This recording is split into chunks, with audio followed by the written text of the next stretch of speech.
A'udzu billahi minasyaitonir rajim. Bismillahirrahmanirrahim.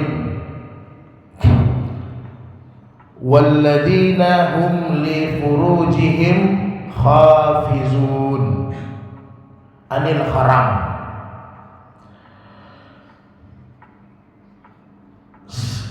Salah satu tanda-tanda orang aflahal mu'minun, kata Allah, orang mukmin yang mendapatkan kemenangan, keberuntungan, kesuksesan, salah satu tanda-tandanya walladzina hum li furujihim hafizun, yaitu orang-orang yang mana mereka menjaga kemaluannya dengan baik.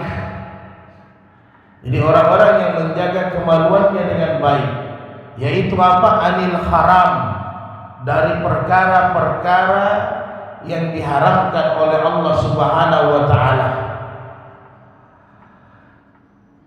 Illa 'alal azwajihim, kecuali mereka menyalurkan syahwatnya, kecuali kepada istri-istri mereka sendiri. Aw ma malakat aymanuhum ayyis sariri, atau kepada budak-budak yang mereka miliki.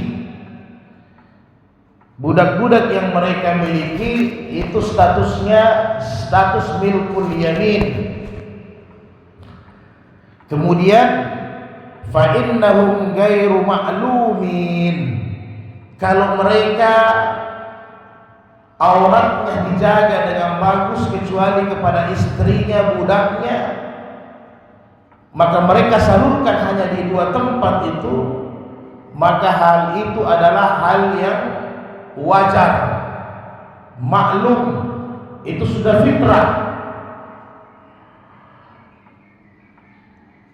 Famani bertoga wara azalik min zaujati aw syariri, jadi siapa yang mencari di luar daripada itu untuk melampiaskan syahwatnya,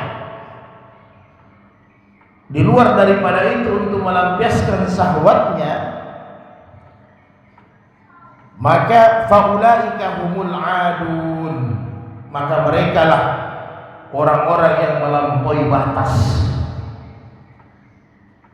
Mereka lah, kata kasarnya, orang yang mendapat laknat dari Allah Subhanahu wa taala.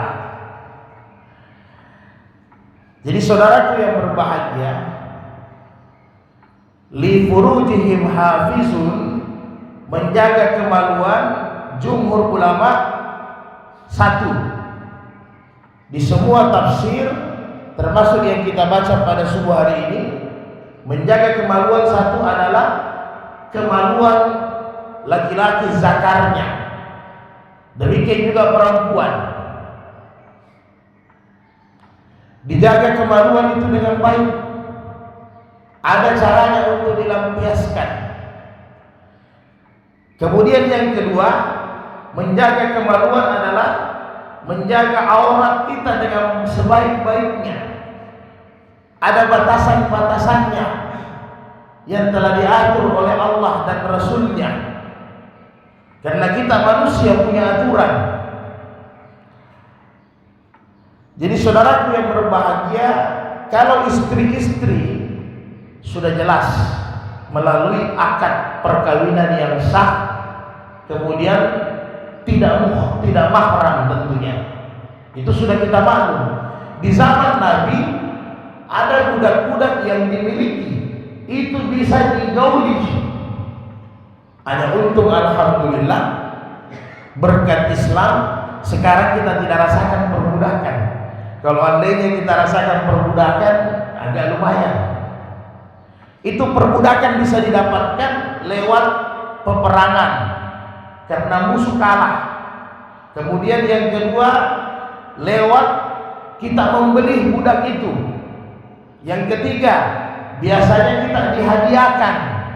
Jadi Nabi juga sempat ada budaknya. Biasa raja-raja, pemuka-pemuka itu kirim hadiah budak, itu berharga, lebih berharga daripada kendaraan pada waktu itu.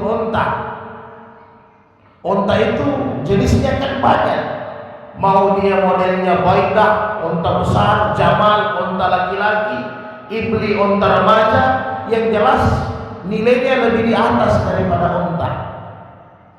Maka budak-budak yang seperti ini namanya budak, karena ini bukan di zaman Nabi, sebelum zaman kerasulan Nabi sudah ada. Dan budak ini adalah aset. Ini seperti logam mulia, seperti emas dan perak juga statusnya dulu. Itu harta yang kita miliki, berharga. Kalau kita lagi butuh uang kepepet, jual budak, laku Pak. Nah, maka ketika itu Islam tidak mungkin frontal. Seketika datang Nabi, hapus perbudakan. Pasti Nabi ditolak 100%. Kenapa? Karena perbudakan ini seperti emas. Jadi seolah-olah nanti Islam datang seperti ingin mengambil harta orang. Jadi makanya Nabi berhukum Islam sempat beradaptasi dengan keadaan waktu itu. Salah satu adaptasinya adalah ketika memiliki budak boleh digauli. Yang pertanyaannya yang unik di sini adalah, ini budak apakah harus melalui akad nikah atau tidak? Apakah dia harus ada akad ijab kabul? Tidak. Tidak ada ijab kabulnya. Karena statusnya itu milkul yamin. Milkul yamin itu akadnya adalah akad kepemilikan. Jadi akadnya akad kepemilikan. Akad kepemilikan dalam Islam itu lebih di atas daripada akad nikah. Maka secara hukum Islam tidak ada ijab kabul seorang budak. Seperti namanya akad kepemilikan, kita punya emas. Ketika kita beli itu emas sudah ada sertifikatnya otomatis. Maka tidak perlu diumumkan sama orang bahwa emas ini milik saya, tidak perlu. Karena dia sudah akad kepemilikan, sudah saya punya. Ini emas, saya mau apapun, mau saya pakai, mau saya gunakan apapun, bebas. Nah, begitulah status budak. Makanya tidak heran hari ini kenapa banyak biasanya hal-hal yang buruk yang terjadi kepada tenaga kerja TKW kita di negeri luar, karena sebagian orang-orang luar, utamanya di tanah-tanah Arab, Timur Tengah, mereka masih menganggap bahwa TKW ini budak, Ustaz. Mereka masih menganggap TKW itu budak. Makanya banyak terjadi mereka diperkosa. Banyak terjadi TKW pulang dalam keadaan punya anak, hamil. Karena memang sebagian yang namanya bahlul, yang namanya orang tidak taat, bukan hanya di Indonesia, di mana saja, bahkan di tanah Arab juga banyak orang-orang bahlul. Jadi dia masih pakai prinsip ini, Anda kan budak, padahal sudah beda. Budak itu tidak digaji, tidak dibayar. Sedangkan TKW itu ada kontrak legalitasnya dari negara sekian tahun, dan itu ada gaji. Dan memang sudah tidak ada perbudakan hari ini. Nah, itulah yang terjadi sehingga banyak TKW itu mengalami hal-hal yang demikian, karena sebagian mereka di tangan majikan-majikan yang memang jahat. Di tangan majikan-majikan yang jahat. Jadi kalau TKI kita dapat majikan, kena majikan yang baik, alhamdulillah aman. Kalau dapat majikan yang tidak baik, maka begitulah yang terjadi. Jadi kenapa Nabi membolehkan, agama Islam membolehkan selain istri di zaman Nabi budak bisa digauli? Itu upaya Islam salah satu cara Islam supaya budak ini habis. Karena kalau si majikan berhubungan badan dengan budaknya, budaknya hamil, punya anak, anaknya status merdeka. Jadi ketika budak itu lahir, dia punya bin, nasabnya ke nasab majikannya. Jadi otomatis anaknya sudah tidak budak. Kemudian kalau seandainya majikannya meninggal, dalam aturan Islam, siapa budak yang sudah pernah digauli berhubungan badan dengan majikannya, maka budaknya itu otomatis menjadi orang yang merdeka. Jadi si majikan meninggal, budak otomatis jadi orang yang merdeka. Yang berikutnya, kenapa boleh? Karena biasanya laki-laki kalau sudah gauli si budak, kemudian dia punya anak dari budaknya, cenderung laki-laki itu merasa senang dengan anak. Maka bisa saja budak-budak wanita itu dimerdekakan menjadi orang yang bebas. Dan itu banyak terjadi di zaman Nabi. Nah, ketika budak itu nanti merdeka, maka hukum Islamnya baru terjadi akad nikah. Kalau mau dilanjutkan sama majikannya. Ini tadi budak, setelah itu dimerdekakan, maka dia harus ada akad nikah kalau majikannya masih mau sambung sebagai istrinya yang sah. Begitu aturannya. Nah, kemudian saudara yang berbahagia, ini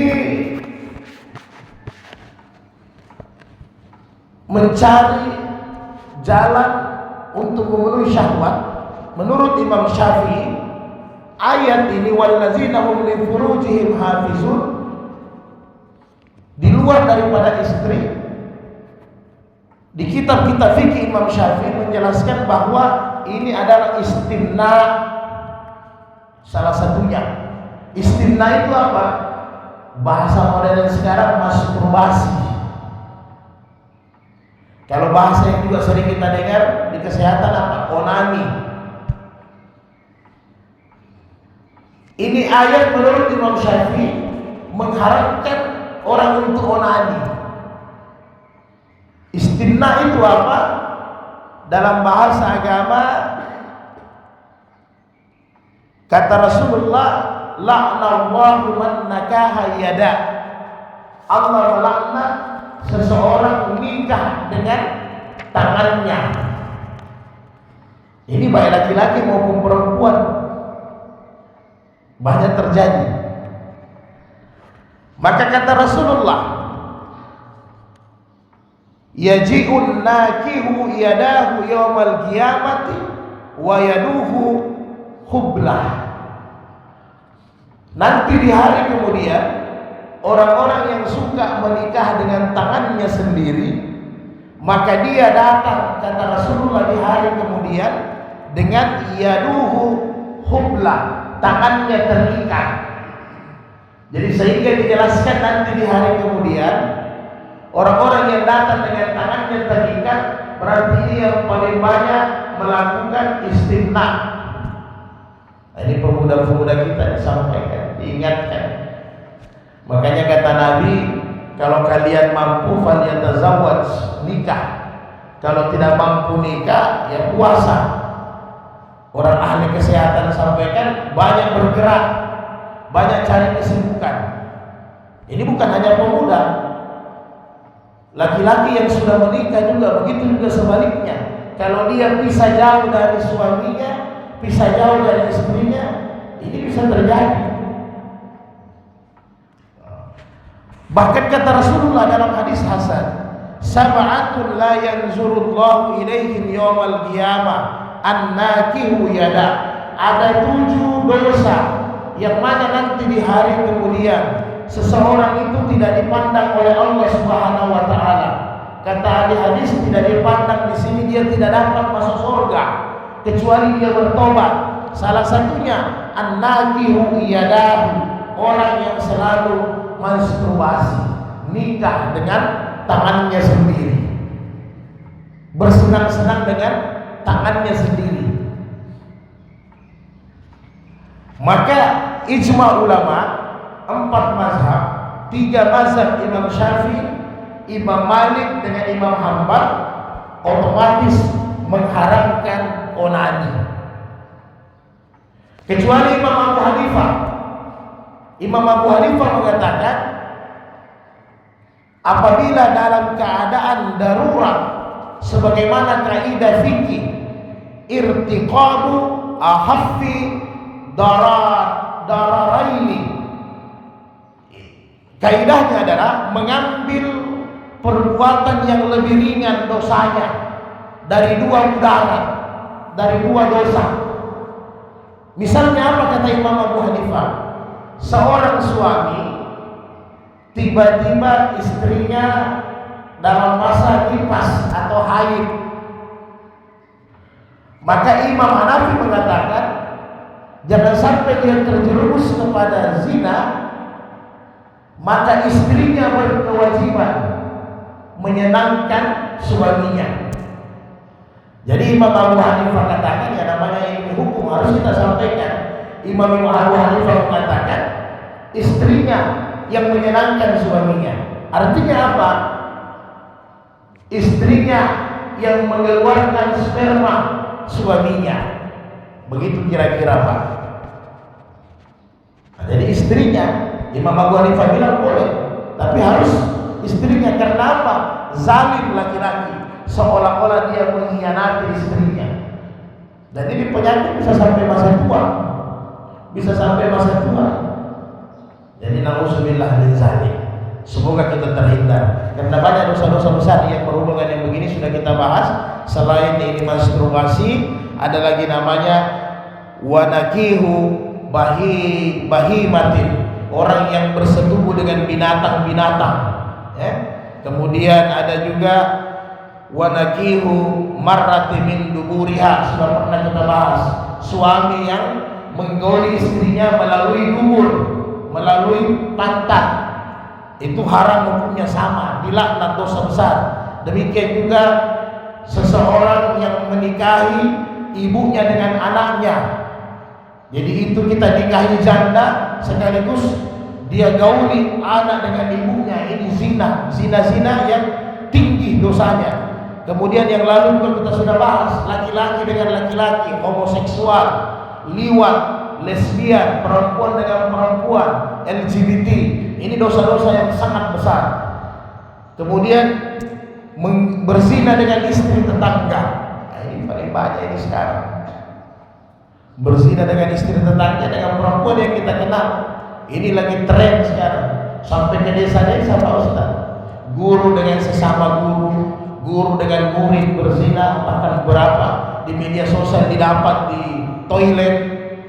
Belum lagi kepala desa dengan aparatnya, dengan bawahannya, kepala desa dengan BPD, kepala desa dengan macam-macam. Ini perzinahan. Hati-hati, perselingkuhan. Kemudian menyakiti tetangga, itu juga dosa-dosa yang sangat besar di sisi Allah Subhanahu wa taala. Kemudian saudaraku yang berbahagia, yang terakhir kita masuk di aurat. Itu tadi menjaga kemaluan dari sisi zakar kemaluan kita. Aurat itu tetap dijaga. Ya misalnya utamanya kata Nabi dalam hadis-hadis sahih, ihfaz aurataka illa min zaujatika aw ma malakat yaminuka. Jaga auratmu kecuali kepada istrimu, kecuali kepada budakmu, kecuali kepada mahrammu. Nah, ini kita ada. Laki-laki seolah-olah menganggap bahwa aurat ini hanya ada sama perempuan, tidak sama laki-laki. Padahal kata Nabi, kata Rasulullah dalam hadis-hadis sahih, fa inna tahta surrati ila rukbatihi minal aurat. Ingat kata Nabi, laki-laki itu punya aurat mulai dari pusat kata Rasul sampai kepada lutut. Min surrati ila rukbatain, dari pusat sampai kedua lutut itu aurat. Dosa kalau kita tampakkan kepada orang. Jadi kita yang masih senang dengan olahraga, sport, masih senang dengan jogging, silahkan. Bahkan ada beberapa olahraga yang lalu sudah kita bahas yang diperintahkan sama Nabi, berkuda, berenang, ketangkasan, lari, itu diperintahkan sama Nabi, silahkan. Tapi ingat, batasan-batasan aurat itu dijaga. Karena kata Nabi, ada kita punya aurat pusat laki-laki sampai lutut. Pernah satu ketika ada sahabat Nabi, tiba-tiba terlihat pahanya, maka dia menganggap pahanya itu seperti tidak apa-apa kecuali ini kemaluan. Maka Nabi tegur, tutup auratmu, harus dijaga. Karena aurat laki-laki itu dari pusat sampai lutut, kata Nabi, harus dijaga. Jadi kita yang masih berenang, masih main badminton, bulu tangkis, silahkan. Masih mungkin main futsal, silahkan. Tapi ingat, lutut sampai lutut, pusat sampai pusar kita sampai lutut dijaga dengan baik, karena itu aurat. Kalau dia terdedah, terbuka, maka otomatis kita berdosa. Aurat itu artinya aib. Berarti kalau kita buka, kita punya aib, kita sendiri yang dapat dosa dari Allah. Nah, kalau perempuan sudah jelas dalam surat An-Nur ayat 31 dengan Al-Ahzab ayat 59 itu sudah jelas. An-Nur dijelaskan bahwa auratnya, Al-Ahzab dijelaskan auratnya perempuan adalah sampai di dada jilbabnya.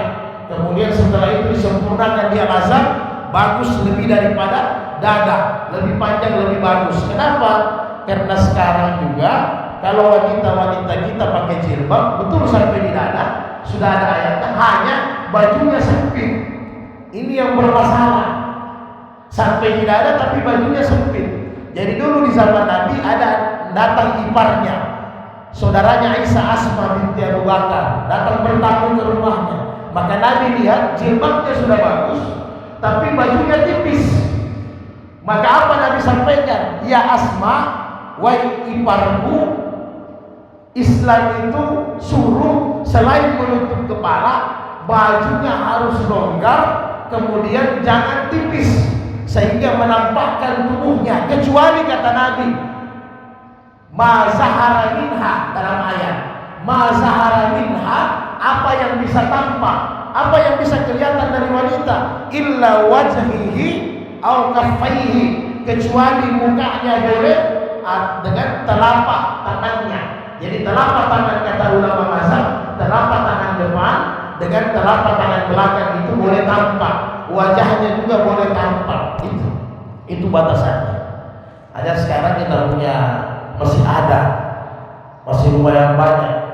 Kita punya saudara-saudara, ibu-ibu kita yang pulang haji.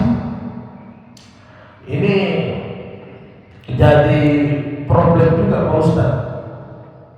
Karena sebagian tokoh-tokoh agama juga yang membolehkan. Kalau dalam Islam itu, dalam bahasa Buddhis itu ada namanya mapatopo. Mapatopo itu katanya nanti kalau sudah habis semua rukun-rukun haji selesai, nanti di sana dipasangkan itu tanda sebagai haji. Maaf saya tadi dipasangkan tanda sebagai haji. Begitu juga perempuan, ada songkok-songkok yang modelnya itu bulat juga. Jadi dia pergi haji, jilbabnya bagus, sempurna.